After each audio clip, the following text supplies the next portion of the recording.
మొన్న ఒక రిజల్ట్స్ గురించి చెప్పాను కదా, మళ్ళీ I want to share some points about LAWCET with you all.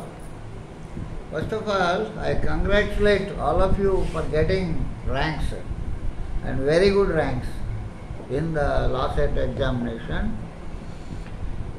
Everybody, ఇప్పుడు మీరందరూ కూడా నెక్స్ట్ ప్రాసెస్ కోసం చూస్తున్నారు. ఎప్పుడు కౌన్సిలింగ్ పడుతుందా అని చూస్తున్నారు. కౌన్సిలింగ్ వచ్చేసరికి దాదాపు మనకి ఉదాహరణకి కొంత ఆలస్యంగా జరిగే అవకాశం ఉంటుంది. ప్రతి సంవత్సరం కూడా ఆగస్టు ఆ టైంలో కౌన్సిలింగ్ నోటిఫికేషన్ సెప్టెంబర్లో పడుతుంది. సాధారణంగా లా కాలేజీలన్నీ కూడా నవంబర్ నుంచి అడ్మిషన్స్ క్లాసులు కూడా స్టార్ట్ అవుతాయి. ఫస్ట్ ఆఫ్ ఆల్, మనకి కౌన్సిలింగ్ నోటిఫికేషన్ పడినప్పుడు మొట్టమొదటిగా మన దగ్గర అన్ని సర్టిఫికేట్స్ మనకు కావాల్సినవన్నీ రెడీ పెట్టుకోవాలి. ఇది మొదటి ప్రాసెస్. ఈ సర్టిఫికేట్ల గురించి ఒకసారి చెప్తాను, మీరు ఒకసారి గుర్తుపెట్టుకోండి. మీరు పాస్ అయిన 10th క్లాసు సర్టిఫికేటు, తర్వాత ఇంటర్మీడియట్ సర్టిఫికేటు, డిగ్రీ సర్టిఫికేటు మీ దగ్గర ఉంటే డిగ్రీ సర్టిఫికేటు. నేను మొత్తం సర్టిఫికేట్లు చెప్తాను. ఈ మనం చదవబోయే కోర్సును బట్టి 5 సంవత్సరాలు లా చదువుతారా, 3 సంవత్సరాలు LLB చదువుతారా, 2 సంవత్సరాలు LLMకి వెళ్తున్నాం అనే దాన్ని బట్టి మన పేపర్స్ మనం రెడీ పెట్టుకోవాలి.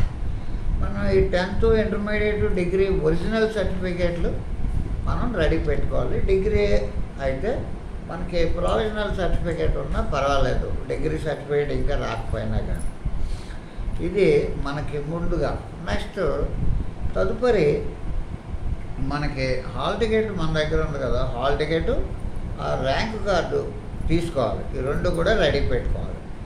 ఆ తర్వాత మనకి టీసీ కావాలి. ఫైనల్గా మన దగ్గర ఉన్న లేటెస్ట్ టీసీ మన దగ్గర ఉండాలి. ఆ తర్వాత మీకు డిగ్రీ మార్క్ లిస్టులు, లా పాస్ అయిన వాళ్ళు పీజీకి వెళ్ళే వాళ్ళకి BL మార్క్ లిస్టులు మన దగ్గర పెట్టుకోవాలన్నమాట. ఆ తర్వాత ఈ టీసీతో పాటు మనం 7 సంవత్సరాలు స్టడీ సర్టిఫికేట్లన్నీ మన దగ్గర పెట్టుకోవాలి. ఎప్పుడు మనం ఇప్పుడు ఈ సంవత్సరం చదివిన 7 సంవత్సరాలు ఆంధ్రప్రదేశ్లో ఉన్నట్టుగా మీ దగ్గర స్టడీ సర్టిఫికేట్స్ కంటిన్యూషన్ 7 ఏళ్ళు మన దగ్గర పెట్టుకోవాలి. ఆధార్ కార్డు ఒకటి కావాలి, పాన్ కార్డు కానీ, డ్రైవింగ్ లైసెన్స్ కానీ, మన గురించి ఏదో ఒకటి ప్రూఫ్ మనం చూపించాల్సి ఉంటుంది. ఇవి వీటితో పాటుగా మనకి ఇన్కమ్ ప్రూఫ్, ఇన్కమ్ సర్టిఫికేట్ ఒకటి. ఈ ఏడాది అంటే ఇన్కమ్ సర్టిఫికేట్లో కొంత కన్సెషన్ వస్తుంది కదా, ఫీ కన్సెషను, ఫీజు రియంబర్స్మెంట్, ఇటువంటివి పొందేవాళ్ళు ఇన్కమ్ సర్టిఫికేట్ తీసుకోవాలి. ఇది ప్రతి సంవత్సరం ఇస్తారు. అది రెవెన్యూ ద్వారా మనకు తెలుస్తుంది, మీకు అందరికీ తెలుసు. ఇన్కమ్ సర్టిఫికేట్ తీసుకోవాలి. తర్వాత మీ దగ్గర వైట్ రేషన్ కార్డు ఉంటే అది కూడా మీరు రెడీగా పెట్టుకోవాలి. మీకు క్యాస్ట్ సర్టిఫికేట్ అవసరం ఉన్నటువంటి వాళ్ళు schedule caste, tribals, next backward classes, ఆ క్యాస్ట్ సర్టిఫికేట్ కూడా మీ దగ్గర పెట్టుకోవాలి. తర్వాత ఒకవేళ మనం స్పోర్ట్స్లో కనుక కోటాలో ఏమైనా అవకాశాలు ఉండేవాళ్ళు స్పోర్ట్స్ సర్టిఫికేట్లు ఉంటే అవి రెడీ పెట్టుకోవాలి. NCC కానీ, ఫిజికల్లీ హ్యాండిక్యాప్డ్ కానీ, స్కౌట్స్ కానీ మన దగ్గర ఎలిజిబిలిటీ ఉండి ఆ రిజర్వేషన్లో మనం రావాలంటే అవన్నీ ఒరిజినల్స్ పెట్టుకోవాలి. ఇది కాకుండా ఇప్పుడు మనకి మైనార్టీ సర్టిఫికేట్ అన్నది మన సర్టిఫికేట్లో ఉంటే అది అవసరమైన వాళ్ళు అది చూసుకోవాలి.